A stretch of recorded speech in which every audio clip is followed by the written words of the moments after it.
Welcome to Simple English classes. Today we're talking about present tense simple, affirmative, negative and interrogative form, uses of present tense simple and adverbial phrases or keywords that come with present tense simple. Let's take for an example the verb to play. To play is the long infinitive form of the verb. If we remove to, we are left with play, which is the short infinitive form of the verb.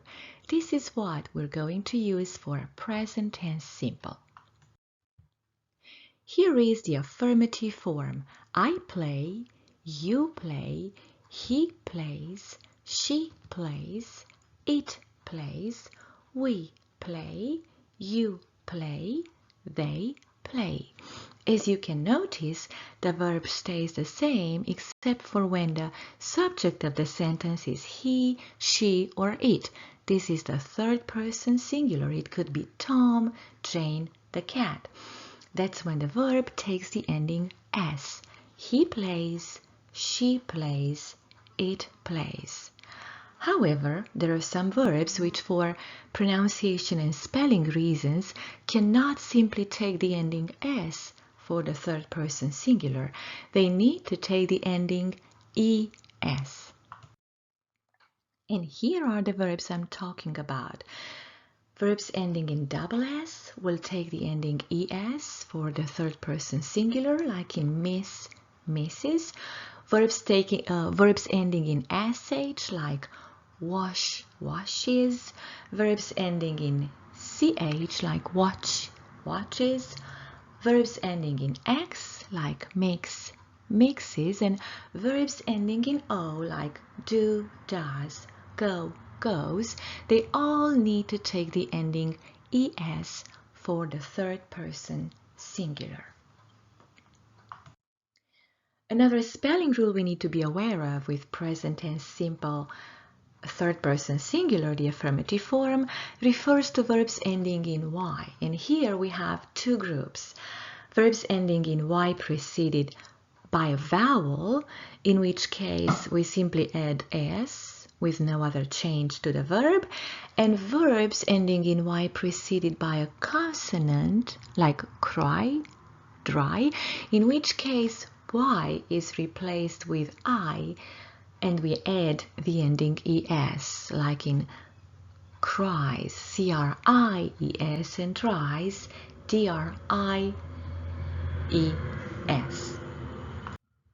This is the affirmative form of present tense simple. All we have to remember is that we use the short infinitive form of the verb, and when the subject of the sentence is he, she, or it, the third person singular, the verb takes the ending s or es.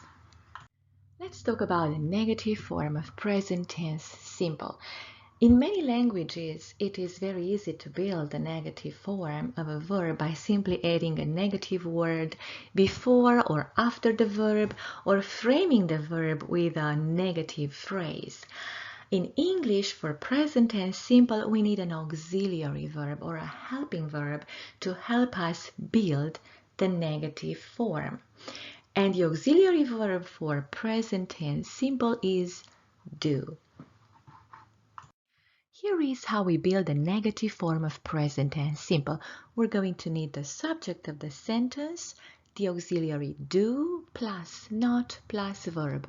I do not play, you do not play, we do not play, they do not play. If the subject of the sentence is he, she, or it, we use the third person singular of the auxiliary do, which is does plus not plus verb. He does not play. As you can notice, because we used does, the verb takes no change. He does not play, she does not play, it does not play.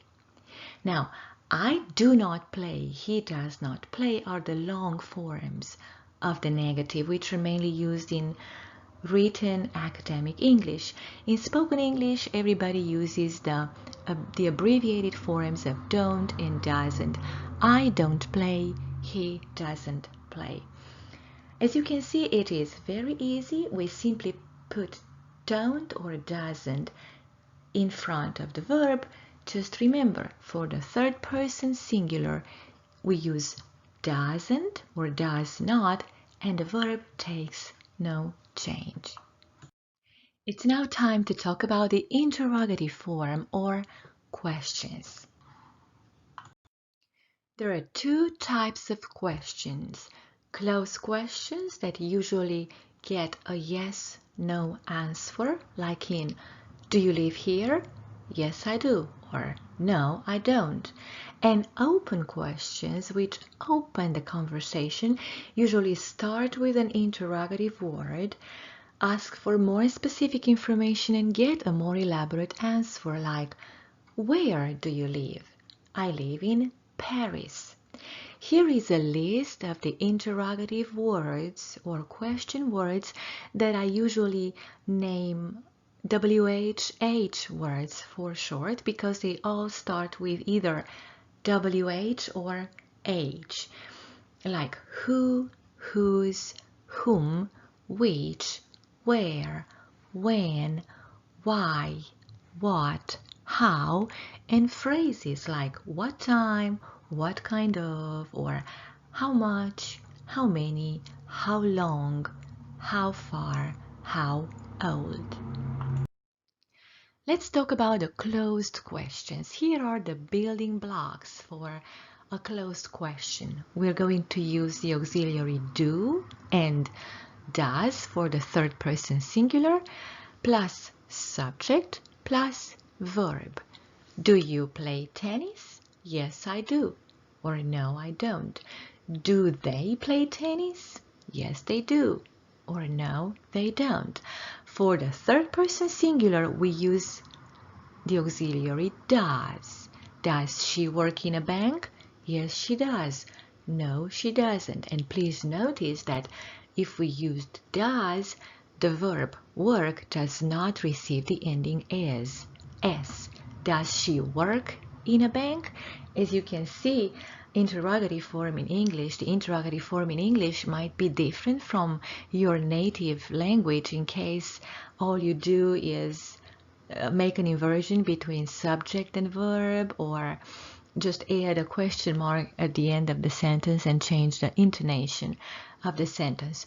In English, for present and simple, the interrogative form, we need to use the auxiliary do and does for the third person singular. For the open questions that we mentioned earlier, we're going to need an interrogative word followed by do or does, followed by subject and verb. Where do you work? I work in a hospital. Who does she work with? She works with Mary. As you can notice, the word order in an open question is interrogative word plus do or does plus subject plus verb. Now, the interrogative word who can be an exception from this rule if it is the subject of the question, like in who helps me? Tom helps me. However, if who is not the subject of the question, it follows the same rule as above. Who do you help? I help Tom. Now let's see when we are supposed to use the present tense simple. We use the present tense simple when we talk about routines, habits, frequent activities. For example, Mary goes to the library every Friday. We always take the bus to school. They go swimming twice a week. We also use present tense simple to talk about general truth or facts like chocolate melts in the sun, the Danube flows into the Black Sea, things that do not change, that are generally true. Present tense simple is also used when we talk about permanent situations like John works for an IT company in Chicago, or they live in a log house in the mountains. Permanent situations that are not about to change anytime soon. Interestingly, present tense simple can be used for future as well if the future action we are talking about happens according to a schedule or a timetable, like the fall semester ends in December. We're talking about the timetable of a particular school, or this online course starts next week. We also use present and simple for instructions like first you mix butter and sugar, then you add eggs. A wonderful way to remember when to use present tense simple is to know the adverbial phrases or the key words that come with it. For example, we always use present tense simple with always, usually, often, sometimes, rarely, hardly ever, seldom, never, generally, frequently, occasionally. They are all frequency adverbs. We also use present tense simple with phrases like once a week, once a month, twice a year, twice a day, 3 times a year, every day, every week, every summer, or on Mondays, on Fridays. All these keywords or adverbial phrases show the frequency or how often an action is done. I also want to draw attention to the word order of these adverbs and adverbial phrases. For example, the first set of words, like the frequency adverbs, usually come between the subject and the verb. For example, I always wake up early. I usually drink coffee in the morning. I rarely sleep late. She never sleeps late.